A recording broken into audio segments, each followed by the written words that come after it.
Madame, Monsieur, bonjour. Au nom de toute l'équipe du 13h, je vous souhaite une bonne, une heureuse année avec beaucoup d'amour et de générosité.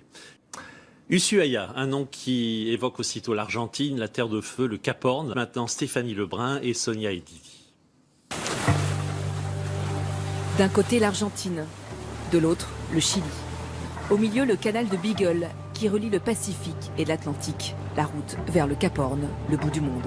On y croise des lions de mer et des cormorans, avant d'approcher le phare mythique rouge et blanc, symbole d'Ushuaïa. Les voyageurs qui s'aventurent jusqu'ici réalisent souvent le rêve d'une vie, comme ces Italiens en lune de miel. C'était mon rêve. Il m'a épousée et moi je lui ai offert ce voyage jusqu'ici au bout de l'Argentine. Et puis j'ai fait un vœu.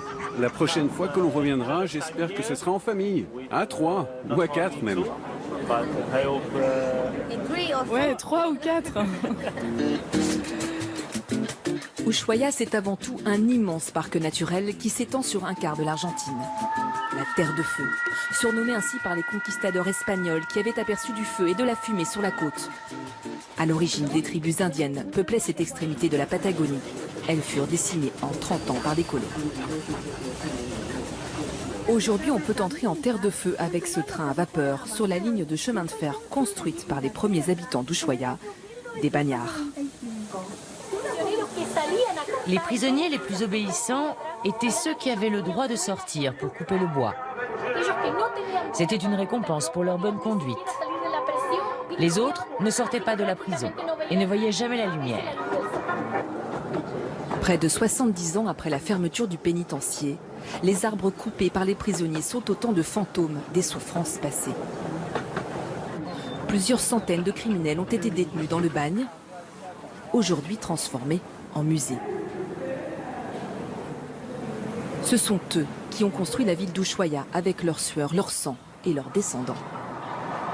Ushuaïa compte aujourd'hui 70 000 habitants. La ville n'a pas de charme particulier, mais un environnement exceptionnel. Des glaciers et des forêts, une nature grandiose et généreuse dont il est difficile de se séparer, même quand on vient de loin.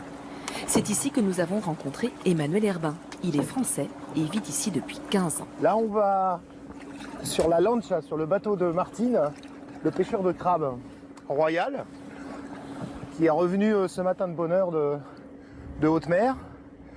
Et il va nous montrer sa pêche. Une pêche miraculeuse. Une cinquantaine de crabes géants tirés d'une eau à 6 degrés.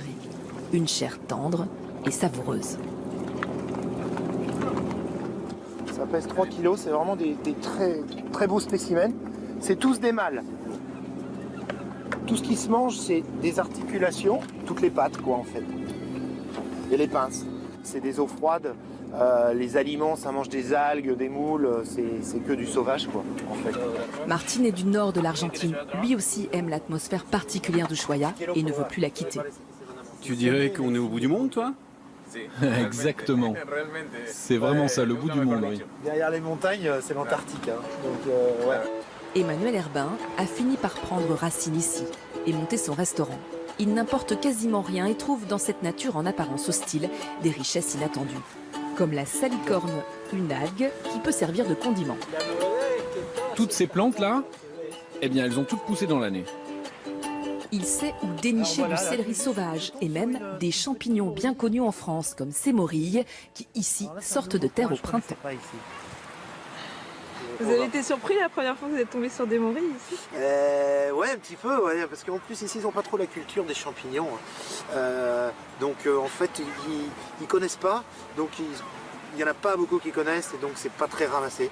Donc c'est bien pour moi là, quand je fais mes petites marches dans les forêts, ça rappelle la cueillette des cèpes en Auvergne, c'est ça. Ouais.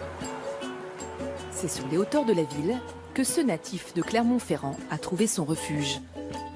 Une vue imprenable qui l'inspire pour agrémenter ses trouvailles de la journée. Le crabe gratiné avec du fondue de poireau et des fenouilles, ça, et la truite aux algues. Emmanuel pimente de poivre d'Ushuaïa sa vie comme ses plats. Il sait ce qu'il retient ici après tant d'années. Générosité, voilà. Générosité de la nature et puis un petit peu d'aventure. Voilà. Ouais, très bien. Et secrètement, il espère que sa fille y prendra goût. C'est bon? C'est bon ça? Les yeux ont donné la réponse, j'ai l'impression. Moi je vais y goûter quand même.